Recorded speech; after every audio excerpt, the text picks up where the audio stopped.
नमस्कार बच्चों। आज भी ये पार्ट फर्स्ट में अपन स्वप्न वास्तवोत्तम नाटक में प्रथम अंक को चर्चा करेंगे। सायकाल का समय है और सायकाल के समय को लेके वो कह रहे हैं, खगा वासो पेता सलिलव गाढ़ो मुनि जने प्रदीप्त अग्निर अग्निर्भाति प्रविचरती धूमो मुनि वनम परिभ्रष्टो दूरात रविर अपि च संक्षिप्त किरणौ रथम व्याव्रत असौ प्रविशति सने सने अस्त शिखरम। कि सायकाल का जो समय है उस सायकाल के समय को लेकर बड़ा सुंदर इस प्रकार से विवेचना किए कि खगा वासो पेता, कि जैसे ही सायकाल का समय हो रहा है पक्षी अपने घोंसलों में जा रहे हैं, इस प्रकार से अपने घोंसलों में चले गए हैं। मुनिजन है सलीलम अवगाढ़ है, जो मुनि लोग हैं वो भी जल में प्रवेश कर रहे हैं, यानी सायकालीन समय में अपने आप को पवित्र करने के लिए, गर्मी को दूर करने के लिए, अपने शरीर को शुद्ध करने के लिए, अनुष्ठान आदि के लिए, जल में इस प्रकार से स्नान आदि के लिए वो प्रवेश कर रहे हैं। प्रदीप्त अग्निर्भाति, जो प्रज्वलित अग्नि है वो इस प्रकार से प्रकाशित हो रही है, जो अग्नि जल रही है वो चारों ओर इस प्रकार से दिखाई दे रही है। धूमय मुनि वनम प्रविचरती, और जो अनुष्ठान के लिए जो आहुतियां दी जा रही हैं उसमें से जो धुआं उठ रहा है वो इस प्रकार से तपोवन में चारों ओर फैल रहा है। असो रवि अपि, और ये सूर्य भी दूरात परिभ्रष्ट, यानी दूर से नीचे इस प्रकार से नीचे गिरी हुई अपनी जो किरणों को संक्षिप्त करता हुआ इस प्रकार से रथम व्याव्रतम, अपने रथ को वापस लौटाकर सनई अस शिखरम प्रविशति, यानी धीरे धीरे अस्ताचल की ओर इस प्रकार से जा रहा है। यानी सायकाल के समय जो बड़ा सुंदर इस प्रकार से चित्रण किया है कि जो पक्षी हैं वो धीरे धीरे जैसे ही सायकाल का समय होता है तो वो अपने घोंसलों में वापस लौट रहे हैं। जो मुनि लोग हैं वो स्नान करने के लिए, अनुष्ठान से पहले अपने शरीर को पवित्र करने के लिए जो स्नान किया जाता है, या गर्मी आदि को दूर करने के लिए जो स्नान किया जाता है, उसके लिए जल में प्रवेश कर रहे हैं। सूर्य इस प्रकार से चारों ओर जब हवन किया जा रहा है, उस हवन की जो अग्नियां हैं उसमें से इस प्रकार से धुआं निकल रहा है, चारों ओर इस प्रकार से धुआं फैल रहा है, और सूर्य भी अपनी जो किरणों को समेट के और धीरे धीरे अस्ताचल की ओर जा रहा है। इसीलिए कई सायकाल का समय तो कह रहे हैं कि अब हमें भी इस प्रकार से चलना चाहिए। फिर आगे बढ़ते हैं हम। जैसे ही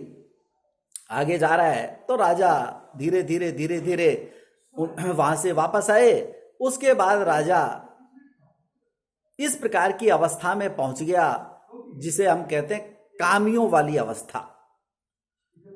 उसका बड़ा सुंदर चित्रण किया है कि कामेन उज्जैनीम गते मई तदा काम्य अप्य अवस्थाम गते दृष्ट्वा स्वरम अवंतिराज तनियाम पंचेषु ईशोपातिता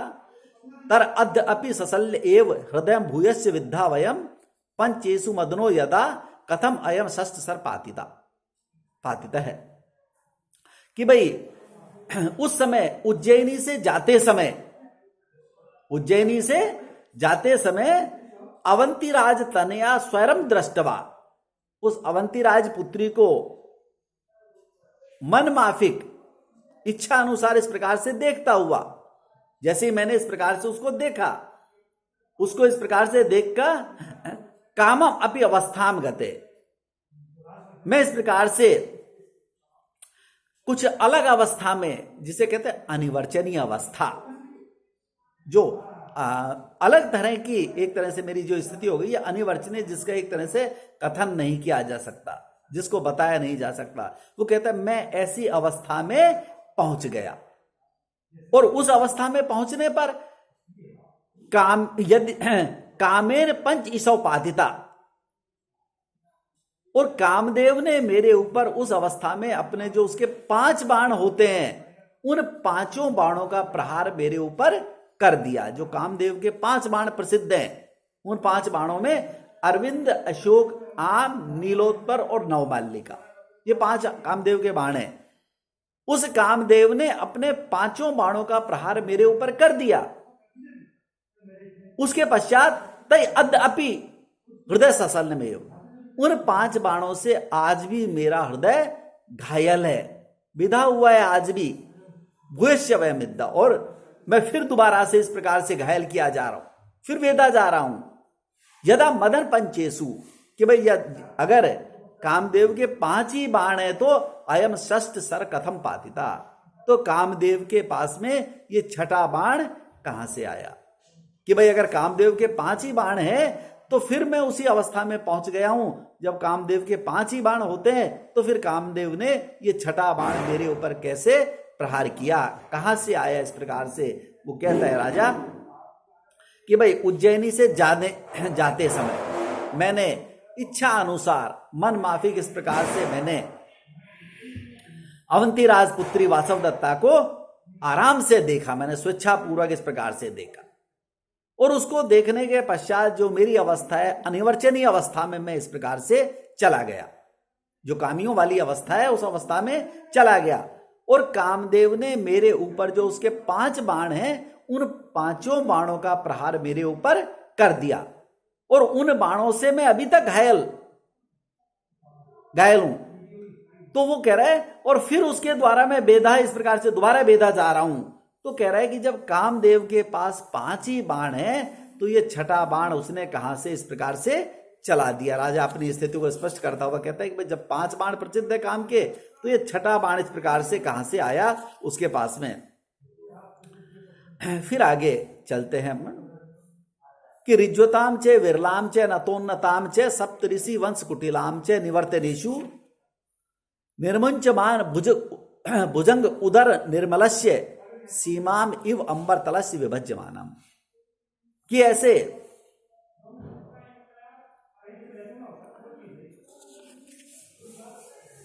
ऋज्यताम चे विरलाम चे, रिज सीधी और ऊंची फैली हुई, सीधी और लंबी इस प्रकार से फैली हुई, नतोन्नताम, नत उन्नत कहते हैं, नत नीचे और ऊपर झुकी हुई इस प्रकार, नीचे और ऊपर झुकी हुई इस प्रकार से उठी हुई, निवर्तनेसु सप्तऋषि वंश कुटिलाम चे, थोड़ी मुड़ी हुई और सप्तऋषि वंश के समान टेढ़ी मेढ़ी, जो सारे इस प्रकार से सप्तऋषि जो मंडल है जो इस प्रकार से टेढ़े मेढ़े इधर से उधर इस प्रकार से जो रहते हैं उसके समान इस प्रकार से निर्मुंचमान भुजंग उदर निर्मलस्य, केचुली को छोड़े हुए सर्प के उदर के समान, कि जो एकदम चिकना होता है एकदम साफ सुथरा होता है, ऐसे उसके समान अंबर तलस्य, ऐसे आकाश को विभाजित करती हुई दोनों 2 भागों में इस प्रकार से बांटती हुई सीमा रेखा के समान सारस पंक्ति पश्यामी, कि अरे आप इस प्रकार से ऐसी ही सारस पंक्ति को इस प्रकार से देखता हूं मैं। जैसे ही मित्र कहता है कि मित्र इस प्रकार से देखो कितने सुंदर इस प्रकार से सारसों की जो पंक्ति है कैसी एक रेखा में इस प्रकार से आबद्ध होती हुई और जा रही है, और वो ऐसी लग रही है मानो जैसे इस प्रकार से आकाश को 2 भागों में बांटती हुई इस प्रकार से जा रही है। तो राजा कहता है कि हाँ देखता हूं इस प्रकार से। कैसी है वो? कि ऋज्वताम चे विरलाम चे, ऋजु सीधी और लंबी, सीधी लंबी और पतली इस प्रकार से, नतोन्नत कहीं नीचे कहीं ऊपर, कहीं कोई आगे जा रहा है कोई पीछे जा रहा है, इस प्रकार से दोनों अलग अलग इस प्रकार से जाते हुए, और निवर्तनेसु वापस मुड़ती हुई इस प्रकार से, मुड़ने पर सप्तऋषि वंश कुटिलाम चे, सप्तऋषि वंश के समान थोड़ी टेढ़ी मेढ़ी इस प्रकार से, निर्मुंचमान भुजंग उदर, जैसे सर्प के छोड़ी हुई केचुली वाले सर्प के समान, सर्प के पेट के समान, निर्मल से एकदम साफ स्वच्छ बिल्कुल सफेद चमकती हुई इस प्रकार से, कहते अंबर तलस्य, ऐसे आकाश को विभज्यमानम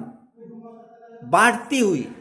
आकाश को बांटते हुए सीमा में सीमा रेखा के समान, जैसे आकाश को 2 भागों में बांटने वाले सीमा रेखा के समान, एनाम सारस पंक्तिम पश्यामी, कि ऐसे इस सारस पंक्ति को मैं इस प्रकार से देखता हूं। जैसे मित्र उसे कहता है तो कहता है कि हाँ भाई मैं ऐसे इस प्रकार से सारस की पंक्तियों को देखता हूं जो इस प्रकार की है, यानी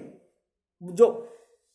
एक तरह से प्रकृति का जो सुंदर चित्रण किया गया है उसको बता रहा है कि ऐसी पवित्र इस प्रकार से जो सारसों की पंक्ति चल रही है और वो इतनी साफ स्वच्छ ऐसी दिखाई दे रही है, तो ऐसी उसको दिखाता हुआ मित्र कहता है कि मित्र तुम कहाँ अपने सुख और दुखों के इस झमेले में पड़े हुए हो, ऊपर देखो क्या सुंदर इस प्रकार से सारसों की पंक्ति जा रही है, उसका कितना सुंदर इस प्रकार से दृश्य उसको दिखाता है अपने मित्र को। आज इतना ही, धन्यवाद।